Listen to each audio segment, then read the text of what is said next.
Welcome to HyTalk from Hypersonics.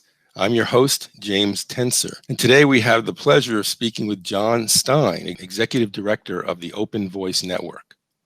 OVN is an organization that is developing technical standards and ethical use guidelines for the future of voice assistance technologies. Its URL is openvoicenetwork.org. Jon has had a distinguished career in the retail tech field, highlighted by senior roles at Intel and Cisco Systems, as well as a research affiliation at MIT. Thank you for joining us today, Jon. James, it's a pleasure. Thank you. Well, to begin, please tell our audience about the origin of the Open Voice Network and its mission and how it got started.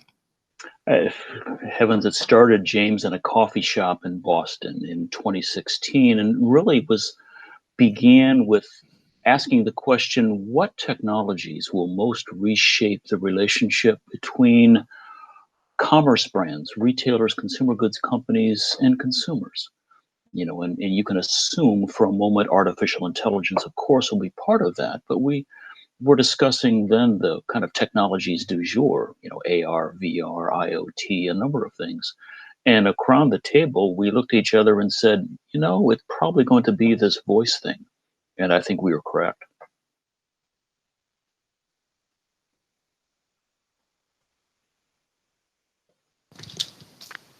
Fascinating. So what about your own motivation and role with the OVN? How did you get involved? I was in, James, thanks. James, I was in a conversation with a retail CEO, and we were talking about this whole voice thing. What's it going to mean to a brand? How will a brand communicate with a customer? How will customers use it? What are the operational opportunities? What are the kind of marketing opportunities? And we reached the end of that conversation, lengthy, great. And the CEO turned to me and said, well, this will take standards, won't it, Jon? I mean, because voice, James, as you know, really doesn't have any governing standards. And I said, well, yes, it will. And then the CEO said, well, this will take some regulation legislation, do you think? And I said, gosh, I think so, yes. And then that CEO turned to me and said, well, who's going to do it? Well, a year later, I left Intel and took on the opportunity of building what is now turned into a nonprofit working with the Linux Foundation called the Open Voice Network. Very good. And how do you get to standards? If you could tell me, what's the process really that you're pursuing to try to identify and propagate them? The question of standards, I think, is one of what can be standardized that nearly everyone can use. What are small components, small things, interfaces, which all of us use, and where the differentiation is built on top of those things. When you think of the one thing I think often of standards is, say, the gauge of a railroad, the width between two railroad tracks. That's a standard. Now, that, making sure that the train runs on those standard tracks, that doesn't differentiate one line from another. It doesn't mean you go faster or carry more freight, but it enables. And so as we think about standards, we think about what enables innovation, what enables interoperability, what enables consumer choice, what enables accessibility and inclusivity, a major issue in voice, and most of all, yes, what enables and what builds the trust in a technology that will then lead enterprises, consumers, retailers, certainly, to be using voice assistants in their daily work. All right. So let's focus on the consumer experience for a moment, if we can. That's probably one of the areas where individuals and business people are most familiar with voice interaction. Hey Google, what's the weather today? Alexa, turn the lights off, that kind of thing. So that's been kind of elementary stuff so far. Perhaps you agree. You have to kind of define the skill and then use it. Not that interactive, really. what should we expect is going to happen? What's next here in that regard?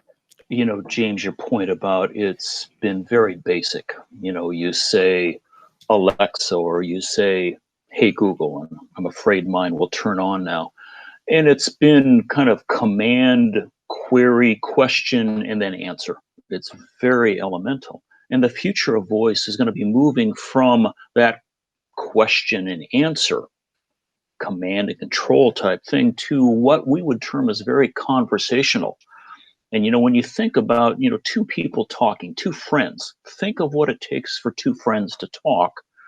They remember things that has been said in the past. They know of knowledge about each other. And so there's what the technologists would call context will be brought into the conversation, and those technologies are being developed right now. So if we think, let me put it this way. Let me put it this way, James. We shouldn't be thinking that voice will be ask a question, get an answer. Of course, it'll be part of that will be that. But it's going to be much more contextual, conversational, free-flowing back and forth. That's the future of voice technology. Fascinating. So on the business side of things, I guess we can start by thinking about the consumer experience. How's this going to affect people's lives? Oh, it's, you can look into the future and you can point to any number of things. Now, certainly there's a number of dependencies to make that happen. But at the very basic, is that the first thing we did as living human beings was to speak. We did that certainly before we walked.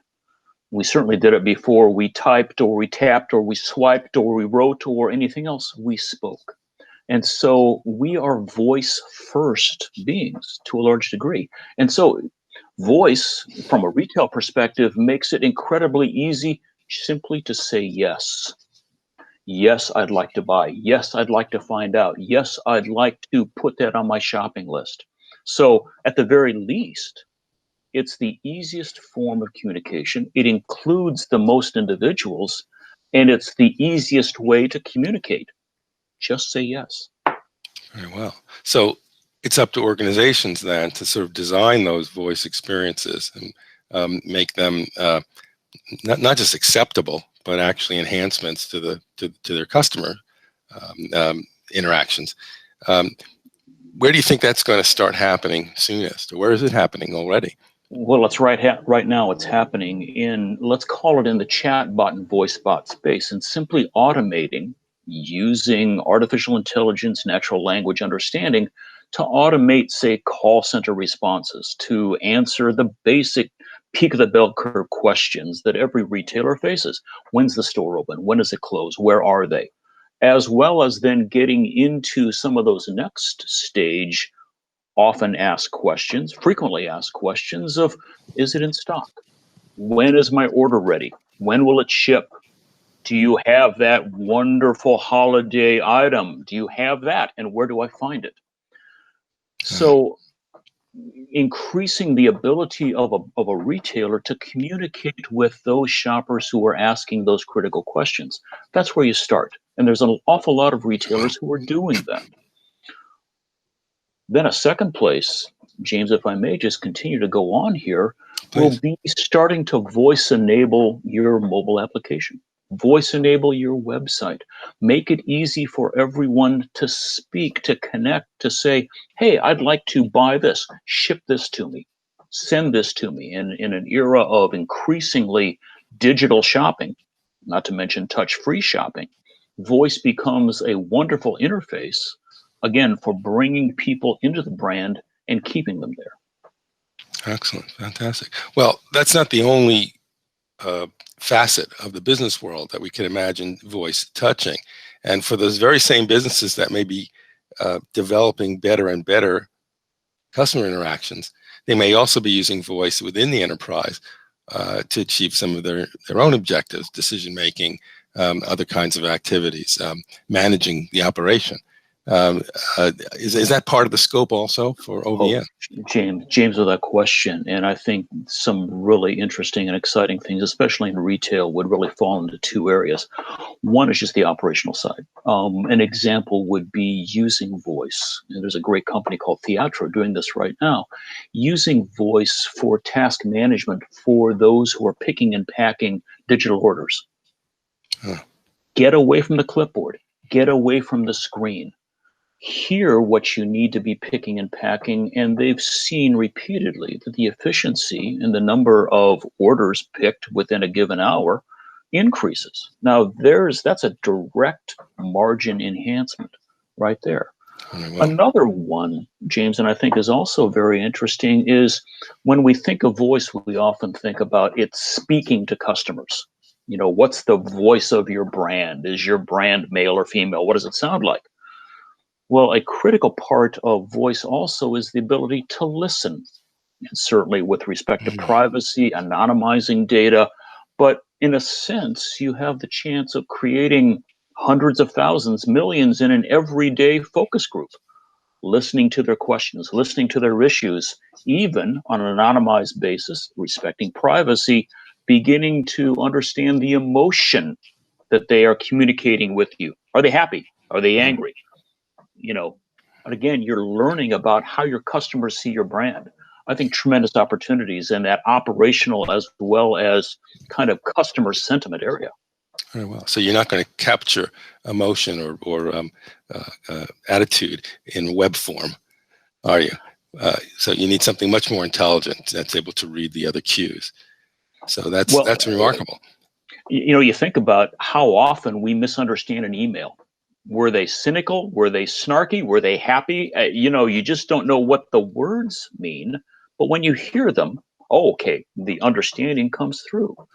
And so, again, we have the chance, the data richness of voice, so not only what is said, but how it's said, and in there inferring the intent with which it's said, remarkable tools for retailers who wish to learn and wish to listen. I like to think that when we have a machine intelligence that understands irony, then we've really broken through to the next level. Exactly. And that's not a trivial thing to do. Well, I think now I'm realizing we've identified almost 3 levels at which this kind of voice interaction, artificial intelligence operates within a business. The consumer experience, absolutely. The ability of the worker to be more effective, if you will, on the front lines or in their tasks and jobs. And then there's the management level, where important decisions need to be made in order to run the business effectively. And we've seen great examples of how even a plain language query can lead to faster answers with more accurate information. And I imagine, is that also part of the scope of what you look at? Without question. And it's also part of the challenge because, again, talking about the data of voice, there's processed data, that is, there's speech that is turned into text, which is then understood. But there's also voice as a biometric, voice as a biomarker. There are scientists who are now showing that illness can be diagnosed through listening to voices. So it raises, James, for us as a budding organization that will be proposing standards and ethical use guidelines, there are a number of very important issues that on behalf of the industry we're looking to address. How will a retailer manage this data? What data is important? What data must be protected? A lot of very important questions because of the richness of voice data. It's all in front of us, important for the industry to consider. Remarkable. Well, I don't think we can get through an interview in this particular era without asking about the influence that the COVID-19 experience has had on the adoption development of this technology. And we can make a whole interview about that, I'm sure, but maybe a few brief thoughts about what you think has been most important. Has it changed things? It has definitely changed, James, it's no question. And it has changed things in some very important ways. Voice is a digital interface. Now, thanks to natural language understanding and artificial intelligence, you can now speak to machines. We've been doing that for a number of years. But that means we don't have to touch or type or tap or swipe. Voice is touchless. Voice is hands-free. Voice doesn't require, the interactions that we fear in a germ-filled world are reduced. The fear and the risk is reduced in a voice world.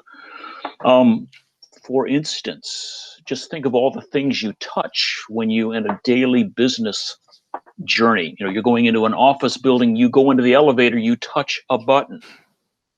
Why not ask the elevator to take you to the 10th floor rather than touch the button that is number 10, which has been touched by 50, 100, 1,000 other fingers in the day? Now, do we want to be paranoid about that? No. Are most companies doing everything they can to maintain, a sanitary environment? Of course. But in speaking to devices, in speaking to environments, in speaking wherever you are, and operating digital devices of every type, from elevators to televisions to kiosks, think of all the places in the business that you may be touching. We now have increasingly the opportunity to interface, to input data and receive data back through voice. So this perhaps accelerates the interest in that kind of touchless interaction. It was coming anyway, but maybe just a little bit quicker. It was coming anyway, but it certainly has accelerated it. I don't want to suggest there's a silver lining in the pandemic, but it certainly has accelerated the interest in a touch-free environment and touch-free interfaces. Fascinating. Well, it certainly opens my eyes to how pervasive these technologies are likely to be in both our consumer experiences and in our work life. This has been fascinating, and I thank you. Before we close, any sort of final thoughts about what you think our listeners should take away from the journey that we're on with voice computing? I think there's a couple things, James, that for your listeners, put these following thoughts in your head. This is not just about smart speakers. Smart speakers are a starting point. This is a technology and interface that is in smartphones and will be in every digital device. And keep in mind, more voice assistants in automobiles today, and well more smart voice assistants in smartphones today than there are in smart speakers. This will be everywhere. And in fact, there are some futurists who have made the point, every place there will be artificial intelligence, there will be voice. Every AI will be conversational. We will speak to our devices. We'll speak to artificial intelligence. That's going to be part of our future. The challenge, how do we prepare for it? How do we enable it to work for us all as best it can? But for those of you in the retail industry, put your ear to the ground. It's coming. Listen. Listen for voice. It's coming your way, and coming in a very important way. Fascinating. Well, Jon, thank you so much. I think this is a very fascinating conversation, and one that's certainly not over for us. I hope we'll have a chance to revisit this again very much. I think the moment's upon us. I'd like to remind our viewers they can learn more about the Open Voice Network at openvoicenetwork.org and more about hypersonics at hypersonics.ai. This has been a Hypersonics HyTalk interview featuring Jon Stine, Executive Director of the Open Voice Network. I'm your host, James Tenser, and thank you so much for watching.